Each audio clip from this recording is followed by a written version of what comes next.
தணிகை என்றால் அமைதி இன்பம், தலைவன் என்றால் முருகன் என்போம்.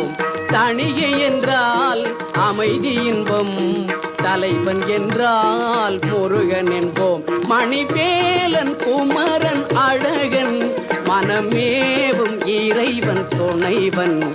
மணிவேலன் குமரன் அழகன், மனமேவும் இறைவன் துணைவன்.